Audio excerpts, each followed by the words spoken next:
Hello there guys, Aaron Chandler here for Forever Football DRFC, your dog's Rovers fan channel. You join me outside a very bleak Emirates Stadium because on the first ever episode of Rivals Verdict, where we look at what's going on at other clubs in English football, we're going to be taking a look at Arsenal Football Club.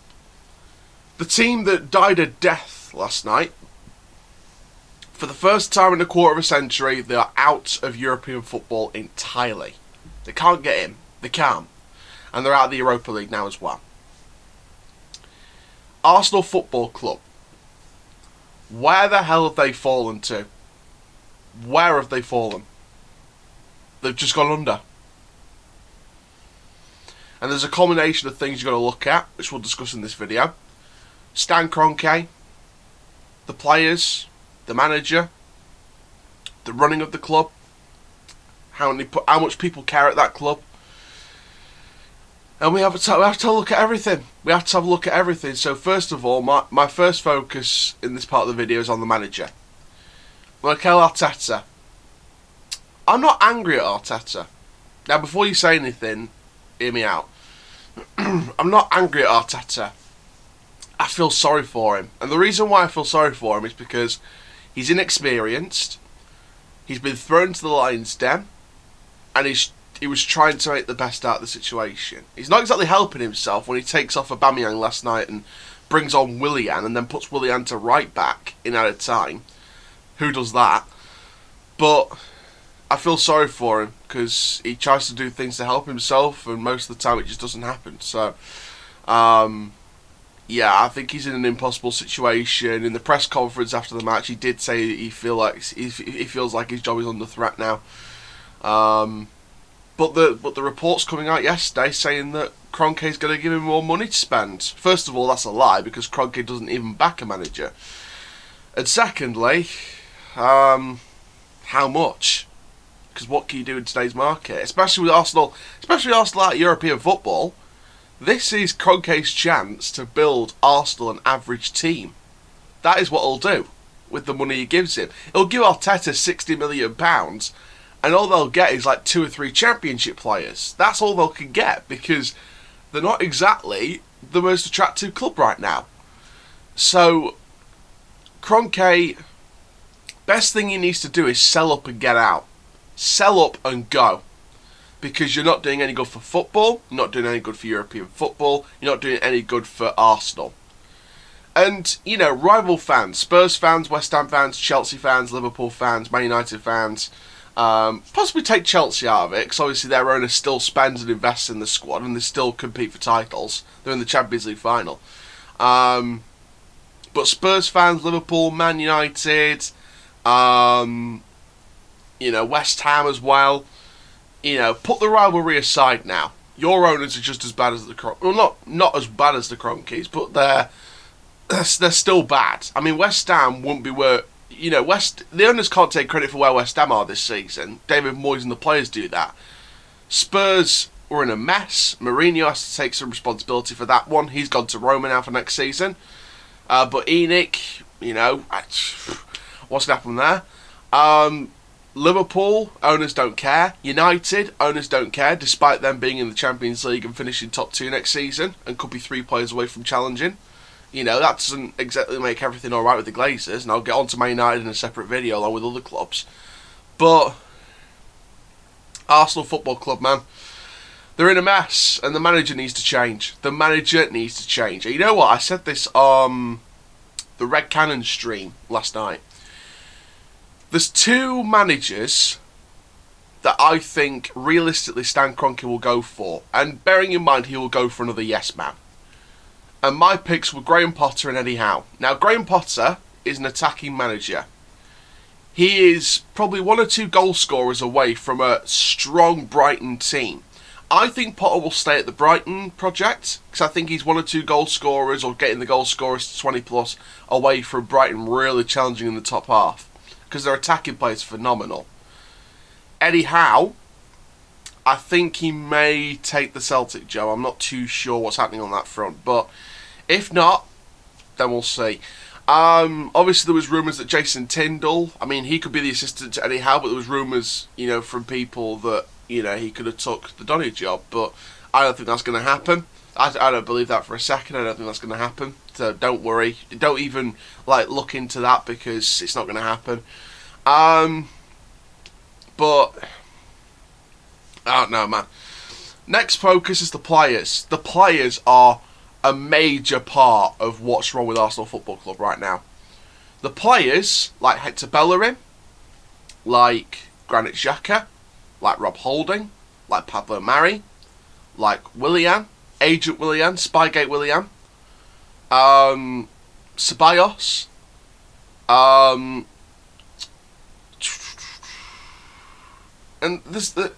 there's way too many others, man. There's way too many others, but the main ones there that I just named, they are people that will just collect a wage check. They may care deep down, but they'll collect a wage check. In my opinion, in the game last night, and I watched the 90 minutes, Bellerin and Leno were playing because they knew they were going at the end of the season to another club, and they were just playing because they don't want to try. Bellerin's move to Barcelona, I think, is sealed. And you might think, Barcelona, why would they take it to Bellerin? I think that deal was done behind the scenes, and Bellerin's just playing like, well, I don't really need to try now. Going to Barcelona next season, I'm going to play Champions League football with Barcelona, so I don't really need to try as much now. It's disgraceful. Leno, is he going to leave? Is he requested to leave? We're not too sure yet. But he had some ropey moments in that game last night, and Leno was playing like, well, I'm going to leave the club at the end of the season, so there's no point in me trying anymore. Imagine Arsenal lose Leno and Bellerin, and at right back you got Cedric and Chambers, and at the goalkeeper position all you've got to work with is Matthew Ryan and Alex Runnison. The same guy that created 2 or 3 mistakes in the Man City 4-1 defeat earlier this season, and Matthew Ryan, who's on loan from Brighton, could make permanent this season. Could you imagine Arsenal's transfer list for this season? Could you imagine the players they're going to sign? Matthew Ryan on a permanent deal, Luis Ceballos, giving back to Real Madrid, maybe bringing another guy from the Championship, maybe bringing another guy from the Championship, maybe release a few youngsters that are actually good enough to play for Arsenal Football Club eventually. Imagine if we got Miguel Aziz and Tyrese John Jules on a free transfer. That would be epic. That would be good transfers for Doncaster Rovers, but it doesn't look good right now from a player's point of view. All they're playing for is for a wage check. They're playing for a wage check. They're playing to get paid at the end of the week. They're paying for the nice spa weekend, and things like that. And they're going to sleep at night, get everything all comfy. But the fans, they're tossing and turning, wondering when the next win's going to come from and what's happened to the club. So, I mean, look at Troops' stream. They had a funeral service at the end of that stream. As soon as full time hit, dearly beloveds, we're gathered here today to mourn the loss of Arsenal Football Club. That is what they were doing. That's what they were doing. The other guy, can't remember your name, sorry, American guy I think, took his hat off and put it to his chest in a ceremonial honour. It's the death of Arsenal. It's the death of Arsenal as we know it.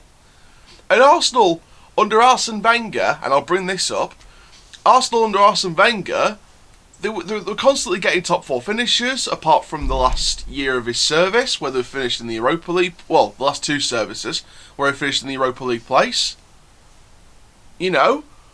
Apart from those 2 seasons, it was constant Champions League finishes. Yes, it papered over cracks the last few years, but they were still playing alright football most of the time.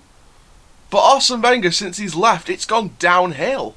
And, I don't want to support the fans that were saying careful what you wish for if Wenger goes, because that's not me. I don't, that's just being cocky and arrogant. I don't condone that. Excuse me. I don't condone that. But I feel sorry for the fans that had to, withdraw that, see that and suffer that. Because in a way, and I don't support what they're saying in that way, cocky and arrogant, but in a way, they were right. Careful what you wish for if Wenger goes. But they didn't wish for this. I'll stick up for the other fans. They didn't wish for this. No way did they wish for this. No way did they wish for Arsenal to be a mid-table team. And I said this on previous streams as well. Look at Leeds United 03-04. Take the administration stuff out of it. Take that bit out of it. They were still relegated to the Championship, and they still had good quality players in there. You know, they were in the Champions League semi-final 12 months before relegation, or survival, or whatever. If Arsenal don't change and don't change ownership in the next 2 to 3 years, they could go the same way as Leeds did and become a second-tier club. Become a Championship club. And people will laugh in the comments and say, that's not going to happen. Well, yes, it is. Because Arsenal right now are not changing. And there are clubs below them that are doing better. Brighton are probably 1 or 2 goal scorers away from leapfrogging Arsenal by a million miles. Wolves will leapfrog Arsenal. Leeds will leapfrog Arsenal. Aston Villa will leapfrog Arsenal. Tottenham will finish above Arsenal again. Even though they've had one of their worst seasons in modern era, they're going to leapfrog Arsenal. You know, Newcastle United are probably a takeover away from, and a new manager away from leapfrogging Arsenal. That's embarrassing. That's absolutely embarrassing. It just doesn't look good right now for Arsenal. It looks worse and worse and worse, and they're going to go the same way as Leeds United. Take away the administration stuff, like the finishing near the bottom, the relegation battle. It will happen next season. In the next couple of seasons, it will happen. Because Arsenal right now are not changing. The only positive from no European football is maybe this pushes Kroenke out the door to sell up. But will he? No. Because he's still profiting off Arsenal to pay for the LA Rams. And that's the thing. The American fans hate Stan Kroenke. He moved the Rams from St. Louis to LA. St. Louis despise him. They want his head on a stick. Arsenal fans want him on a spike on London Bridge, like William Wallace. You know, they hate Stan Kroenke. They despise him so much. They want his head on a platter. That's how much they hate him. And I can see for the rest of this season all the protests intensifying, boiling over. Mainstream media as well. Mainstream media, do not protect Stan Kroenke. Please, Ray Parlour, do not blame AFTV for this. Surely you can see now it's Stan Kroenke, unless you're employed by him, in which case you're a coward for not sticking up if you're employed by Stan Kroenke. No offence, but you're a coward. If you are employed by Stan Kroenke and you'll not speak up about what he's doing to that football club, you're a coward. Speak up. All the people that were against AFTV, speak up and say, you know what, it's not AFTV that's the problem, it's Stan Kroenke. AFTV was never the problem. Arsenal fan channels were never the problem. DT, Troops, Robbie, other fan creators from Arsenal Football Club, fans of Arsenal Football Club, they were never the problem. They were never ever the problem. It was always the owners. It was the owners, and the fans were turning on each other. Wenger in, Wenger out, that was going on. Kroenke set up nice and comfortable watching it all happen, watching the debates between the same fans when they were fighting each other happen. And it becomes embarrassing. It becomes embarrassing, but for Kroenke, with his evil laugh, it's perfect. It's absolutely perfect. Where do Arsenal go from here? Obviously, that's the title of that's the whole point about this Rivals series. Where do they go from here? Well, my verdict is, if they keep Stan Kroenke, under. Down, down, down. And possibly even relegation in the next few years.